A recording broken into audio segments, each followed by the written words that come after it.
하시니라. 아멘.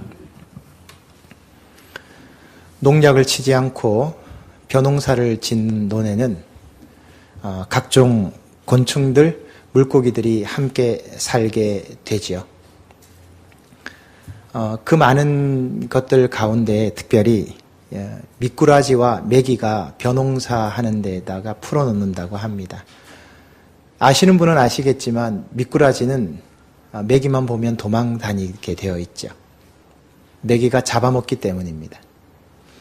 미꾸라지의 천적이 메기죠. 그런데 아이러니하게도 이 벼농사 지으면서 메기가 있는 논에서 자란 미꾸라지는 최상품이 된다고 합니다. 메기에게 잡혀먹지 않기 위해서 열심히 도망 다니다 보니까 미꾸라지가 아주 튼튼하고 건강한 미꾸라지가 된다고 그래요. 그래서 이 사실하는 농부들은 그 논농사 자리에 메기를 몇 마리 풀어놓는다고 합니다. 그런데 과연 미꾸라지만 그런 것일까요? 사람도 마찬가지 아니겠습니까? 고난과 어려움 때문에 사람은 반드시 성장하도록 되어 있습니다. 메기에게 잡혀먹지 않기 위해서 열심히 도망다니던 미꾸라지가 건강해지듯이 사람은 고난이라고 하는, 어려움이라고 하는 과정을 통해서 성장하고 성숙해집니다. 감사를 알게 되고 겸손해지게 되는 것이죠. 더 아이러니한 것은, 이런 것은 고난이 아니고는 결코 얻을 수 없다라고 하는 점입니다. 그래서 이 사실을 가리켜서 시편 기자는 시편 119편 37절에서 고난당한 것이 내게 유익이라. 내가 주의 율례를 배우게 되었다라고 말합니다. 고난당한 것이 어떻게 유익이 되겠습니까? 그건 무익이죠. 그러나 결과적으로 그 고난 때문에 내가 유익함을 얻게 되는 것입니다. 오늘 본문 말씀에 보면 예수님께서 길을 가시다가 시장하셔서 무화과 나무를 보시고 열매를 얻을 수 있을까 하여 그곳을 갔었는데 그 무화과 나무는 대단히 특이하게도 잎만 무성하고 열매가 없는 나무였습니다. 예수님께서는 즉시로 그 나무를 책망하셨고 그 나무는 즉시로 말라버리고 말았습니다.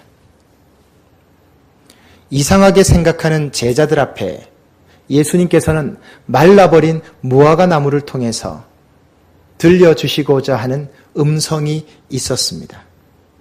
현상은 무화과 나무였지만 사실 예수님께서는 달리 하실 말씀이 있으셨던 거죠. 이 아침에 예수님께서는 무화과 나무를 통해서 저와 여러분에게 음성을 들려주고 계십니다. 어떤 음성을 우리에게 들려주실까요? 먼저 생각할 것은 모든 그리스도인들에게는 열매가 있어야 한다는 점입니다. 본문 19절의 말씀을 보시기 바랍니다. 무화과 나무는 원래 풍요와 번영의 상징이요 이스라엘을 대표하는 나무입니다. 길게 자라면 5, 6m까지 자라고요. 그 가지는 10m까지 자란다고 하니까 그늘이 생길 뿐만 아니라 많은 사람들의 휴식 공간으로도 활용될 수 있는 이스라엘을 대표하는 나무입니다. 열매도 함께 열리게 되는데요. 1년에 2번, 많으면 3번까지도 무화과 나무의 열매를 딸 수 있다고 합니다. 아마도 예수님께서는 잎이 풍성한 나무를 보시고 그 나무에 열매가 있을 것이라고 생각하시고 열매를 얻기 위해서 무화과 나무로 가셨습니다. 그런데 화려해 보이는 겉모습과 달리 무화과 나무는 실제 열매가 하나도 없었던 것입니다. 쉽게 말씀드리면 잎만 무성했지 열매는 하나도 없는, 겉만 화려했지 속은 하나도 없는 상태였던 거죠. 예수님께서는 이런 무화과 나무를 책망하셨습니다. 아주 심하게 책망하셨죠. 이 책망 속에는 무엇이 담겨 있을까요? 겉모습은 화려한데 그 내실과 속을 들여다보면 텅텅 비어 있는 사람들, 겉만 화려하고 소리만 요란할 뿐 그 내면에는 아무것도 갖추고 있지 않는 사람들을 지적하시고 말씀하신 것입니다. 인생에서 가장 중요한 것이 무엇일까요? 열매입니다. 꽃은 피었다가 지기 마련이지만 열매는 남아있기 때문이죠. 오늘 예수님께서는 이 잎만 무성한 이 무화과 나무를 통해서 우리에게 말씀합니다. 모든 그리스도인에게는 그에 합당한 열매가 있어야 한다. 하나님께서 찾으시는 것은 열매다. 모든 그리스도인은 반드시 그 삶이 열매 맺는 삶이어야 한다. 주님은 무화과 나무를 통해서 그 사실을 말씀하신 것입니다. 왜냐하면 세상이나 사람 앞에 내어놓을 열매가 중요한 것이 아니라 하나님 앞에 내어놓을 열매가 필요한 것입니다. 왜 그러냐면 저와 여러분이 마지막 순간에 서야 할 자리는 바로 하나님 앞이기 때문입니다. 사람들이 착각하는 것이 하나 있습니다. 내 삶이 빠를 것 같지 않고 이 생활이 오래될 것 같다라고 하는 생각입니다. 우리 학생 여러분, 여러분의 인생이 길 것 같죠? 여러분의 부모님께 여쭤보십시오. 과연 그 인생이, 그 시간이 긴지를. 연로하신 분들께 여쭤보십시오. 정말 성경의 말씀대로 인생이 화살처럼 지나가고 말았습니다. 그렇다면 마지막 순간 저와 여러분이 서야 할 자리는 세상이 아니고 사람이 아니고 하나님입니다. 여러분, 하나님 앞에 내어놓을 열매가 있습니까? 하나님 앞에 올려드릴 열매가 있습니까? 여러분이 인생의 삶을 마무리하실 때 마지막 남아있는 열매는 무엇이 될 수 있을까요? 오늘 주님께서는 그것을 우리에게 여쭤보고 있는 것입니다. 2012년 2월 시각장애인으로 태어나서 미국 백악관 차관보 자리까지 지냈던 강영호 박사를 잘 아실 것입니다. 2012년 2월에 별세하셨죠. 68세의 나이로 별세하셨습니다. 굉장히 신실한 그리스도인입니다. 14살 때 축구공에 눈을 맞아서 실명한 이후에도 그는 좌절하지 않고 2001년 조지 부시 대통령의 임명으로 국가장애인위원회 정책보좌관 자리에 최초로 한국인으로 임명되어서 활동했던 정말 하나님을 사랑했던 그리스도인입니다. 여러분 아시는 대로 강영호 박사는 췌장암 선고를 받고 그의 삶을 마감했지요. 그는 췌장암 선고를 받은 다음에 미련 없이 주변을 정리하고 주위의 사람들에게 감사의 손편지를 쓰고 25만 달러의 자금을 장학금으로 내어놓은 후에 가족들이 보는 앞에서 편안하게 주님 앞으로 돌아갔습니다. 특별히 어린 두 아들이 어릴 때 아빠는 다른 아빠들과 다르게 운전도 할 줄 모르고 야구도 할 줄 모르고 놀아주지도 못한다라고 하는 소리를 듣고서 다른 아빠들이 할 수 없는 걸 내가 해주겠다며 캄캄한 밤에 점자 성경을 갖다 놓고 캄캄한 밤에 어린 두 아들에게 생명의 말씀을 읽어준 일화는 지금까지 회자되는 유명한 일화입니다. 야구는 할 수 없고 운전도 할 수 없는 무능한 아빠같이 보이지만 캄캄한 밤에 불도 켜지 않고 생명의 말씀을 두 아들에게 읽어준 일화는요. 두 아들의 장례식장에서 고백으로 그것이 드러났습니다. 두 아들이 뭐라고 말했습니까? 캄캄한 밤에 아버지를 통해서 아빠를 통해서 들려온 생명의 말씀이 내 인생의 가장 귀한 자산이요 열매가 되었다라는 그들의 고백은 강영호 박사의 삶이 결코 헛되지 않았음을 알 수 있습니다. 여러분 한번 상상해 보십시오. 불빛 하나 들어오지 않는 캄캄한 밤에 어린 두 아들에게 들려주는 하나님의 말씀, 그들의 인생에 어둠이 있을 때 그 어릴 때 들려주었던 아빠의 그 성경 말씀은 아마 생명의 빛이 되지 않았겠습니까? 저는 이것이 열매 맺는 사람의 삶이라고 생각합니다. 사랑하는 성도 여러분, 저와 여러분은 하나님 앞에 열매를 맺어서 올려드려야 할 의무와 책임이 있는 사람들입니다. 그 사람을 보려면 그 사람의 스펙을 보지 말고 그 사람의 열매를 들여다보면 됩니다. 그 사람에게 열매가 있는가 없는가 하는 것이 중요합니다. 예배 드리는 것, 봉사하는 것, 기도하는 것, 전도하는 것, 충성하는 것 다 좋습니다. 그러나 그것이 중요한 것이 아니라 예배를 드린 다음에 어떤 열매가 있는가, 기도를 하고 난 다음에 어떤 열매가 있는가, 봉사와 헌신을 하고 난 다음에 어떤 열매가 있는가, 그것으로 그 사람이 판단되어져야 한다는 것입니다. 그렇지 않으면 그것은 단순한 종교적인 행위요, 자기 자신을 위안하는 행위에 불과하기 때문입니다. 단편적인 예를 들어보겠습니다. 예배 드리고 집에 가서 부부싸움 하면 끝났습니다. 예배 안 드린 게 낫습니다. 우리 사랑하는 학생들이 지금 시험 기간입니다. 예배 드리는 시간 공부할 수 있잖아요. 근데 교회 와서 예배 드렸습니다. 그럼 가서 밤잠을 줄여서라도 2시간, 3시간 더 공부해야 됩니다. 예배 드렸으니까 하나님이 알아서 해주실 거야. 시험지를 보는 순간 정답이 떠오를지어다. 이러면 열매하고는 아무 상관이 없습니다.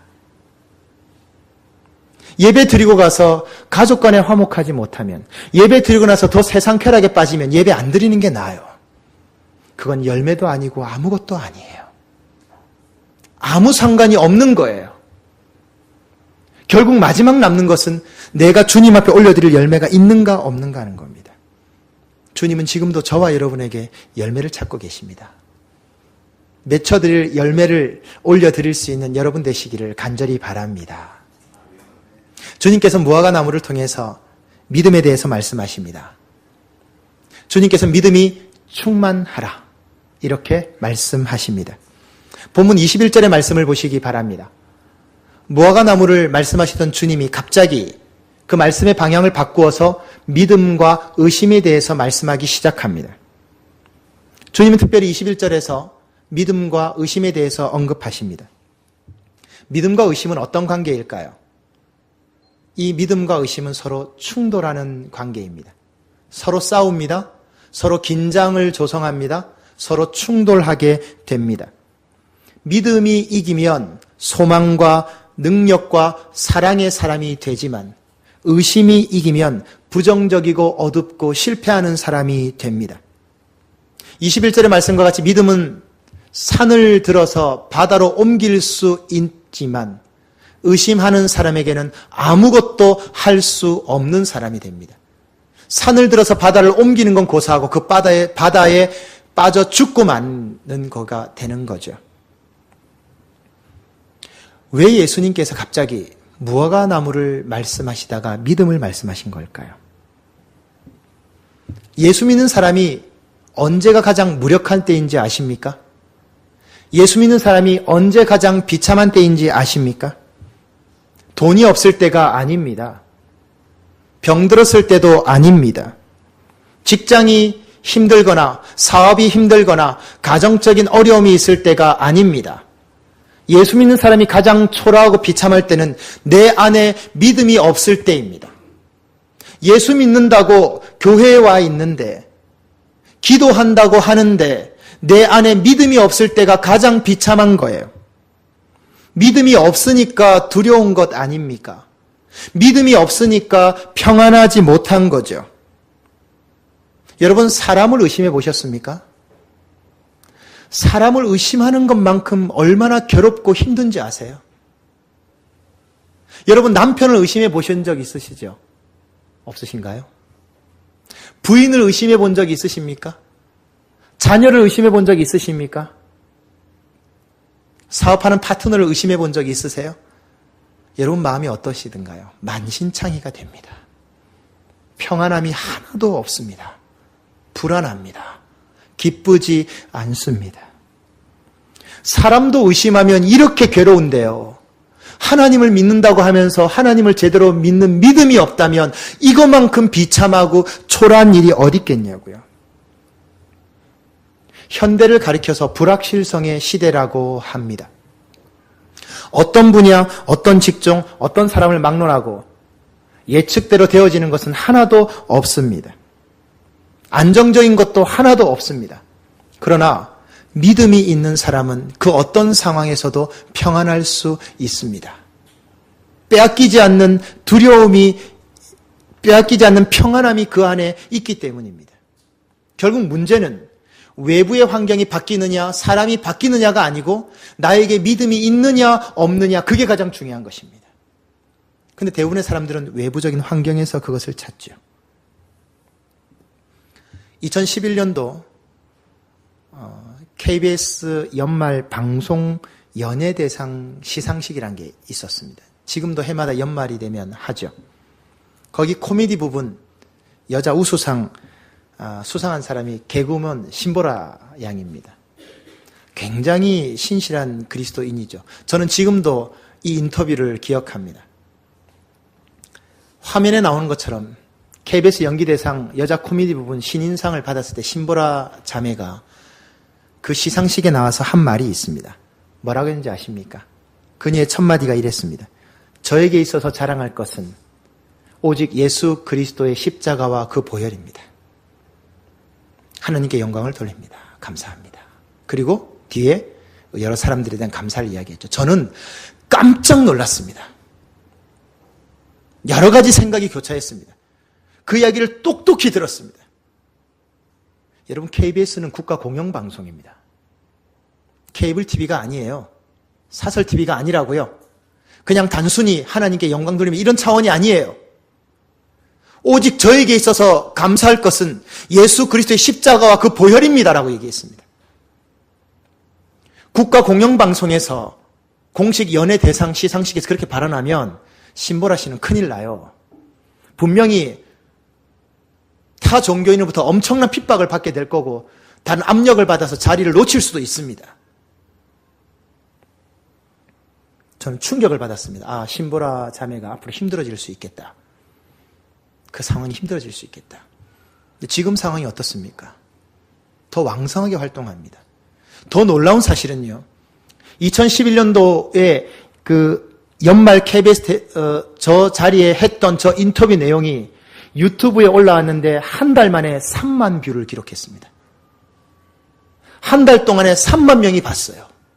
저 내용을요. 물론 비판도 많았죠.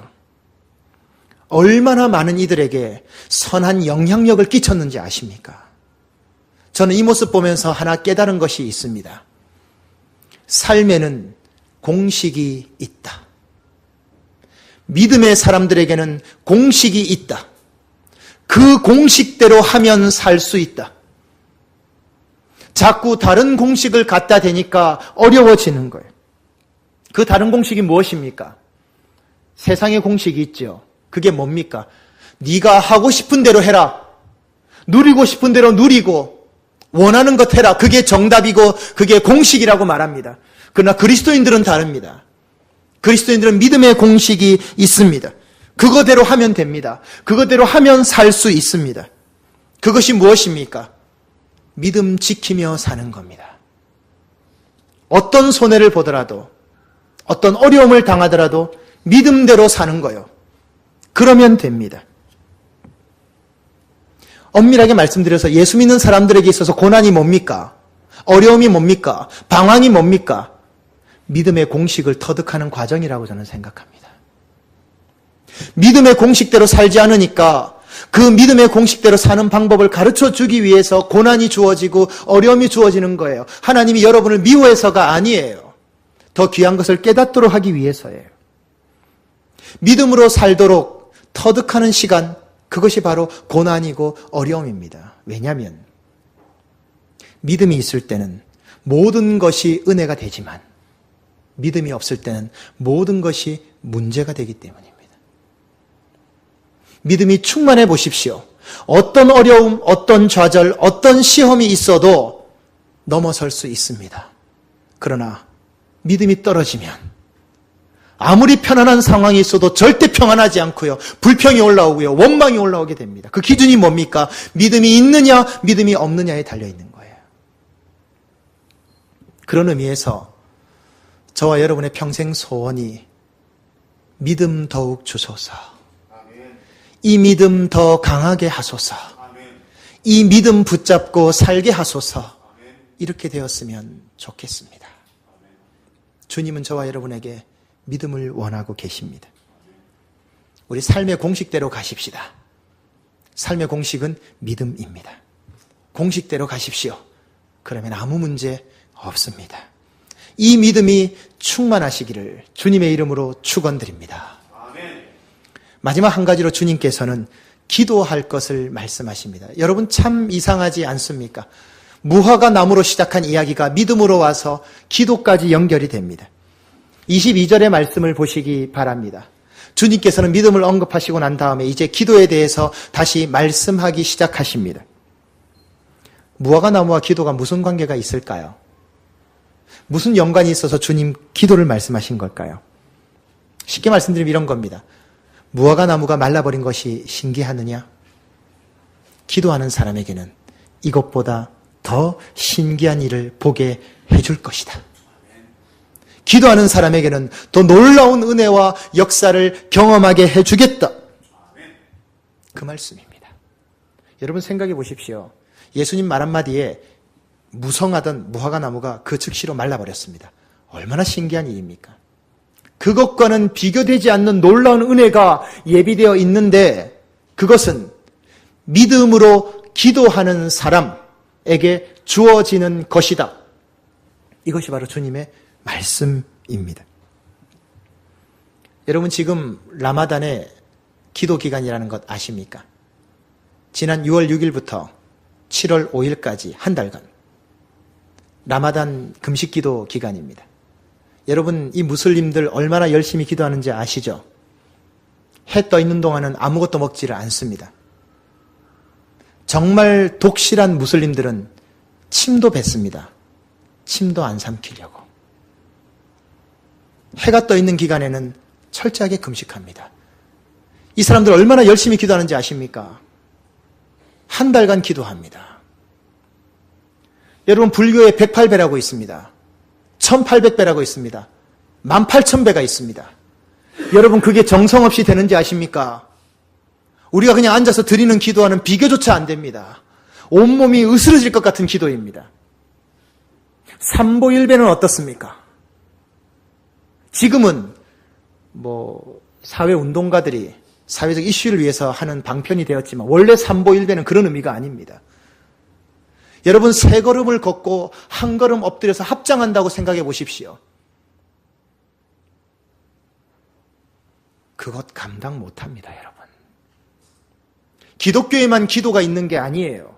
다른 종교에도 얼마든지 기도가 많고요. 우리가 드리는 기도보다는 그 상상을 초월하는 엄청난 노력과 정성의 기도를 합니다. 그러나 중요한 것은 아무리 정성이 들어가고 노력이 들어간다 할지라도 믿음으로 기도하지 않는다면 아무 소용없다는 겁니다. 종교적인 요식행위에 불과합니다. 자신을 드러내는 방편에 불과합니다. 마치 쉽게 말하면 이런 거죠. 나 금식기도 10번 했어. 금식기도 20번 했어. 목사고시 치기 위해서 5월 5일 날 우리 장신대에서 광나루 장신에서 목사고시를 치릅니다. 몇 번 말씀드렸습니다만 저는 목사고시 3번 떨어진 사람입니다. 그때 제가 얼마나 교만했는지 모릅니다. 정말 울면서 시험을 치러 갔습니다. 3번째 시험 치러 갔을 때 저랑 같은 교실에 입실한 전생 한 분이 목사고시를 위해서 40일 금식 기도를 하셨더라고요. 피골이 상접해 오셨어요. 근데 참 안타까운 게 하나 있었습니다. 저도 참 교만한 마음 회개하고 올라가 시험을 쳤지만 그 전사님 자꾸만 옆에서 본인이 40일 금식 기도했다는 걸 자랑하는 것처럼 자꾸 이야기를 하는 거예요. 제가 그 전사님 내막은 잘 모르지만 저는 그런 생각을 했습니다. 40일 금식 기도를 했으면 그게 티 안 나야 정상 아닌가? 물론 얼굴엔 표가 나더라도 예수님께서도 금식 기도 말씀하실 때 얼굴에 기름을 바르고 기도하라고 하셨는데 저분 너무 티낸다. 그 생각이 들더라고요. 40일 금식도 좋고요. 열흘 금식도 좋고요. 어떤 모습이든 좋습니다. 기도하는 거 좋은데 믿음으로 기도하지 않으면 그건 자기 푸념에 불과합니다. 종교적인 행위에 불과하고 자신을 드러내는 것에 불과합니다. 그러나 믿음으로 기도하는 사람은 하나님께서 반드시 응답해 주실 줄로 믿습니다. 중요한 요점은 그겁니다. 지금 믿음으로 기도하느냐, 기도하지 않느냐, 그게 중요한 것입니다. 주님은 그것을 말씀하신 것입니다. 반드시 받게 된다고 하셨거든요. 기도하는 것은 나의 일이고 응답하는 것은 하나님의 일입니다. 여러분 꼭 기억하십시오. 기도하는 것은 내가 할 일이고요. 응답하시는 건 하나님이 하시는 일입니다.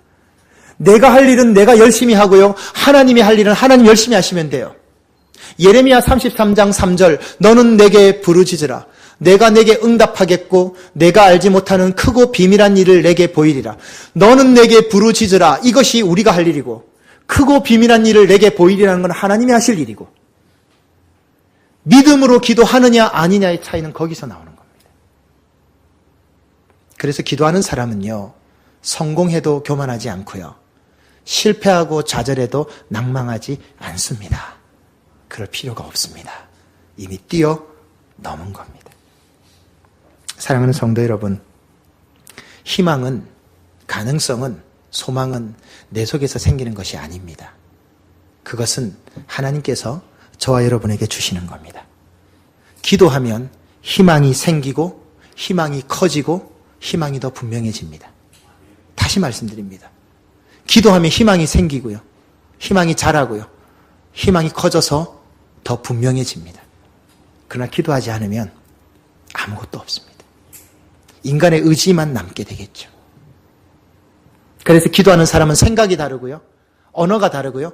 태도가 다르고요. 표정이 다른 겁니다. 지금보다 기도하되 더 열심히 기도하기를 원합니다.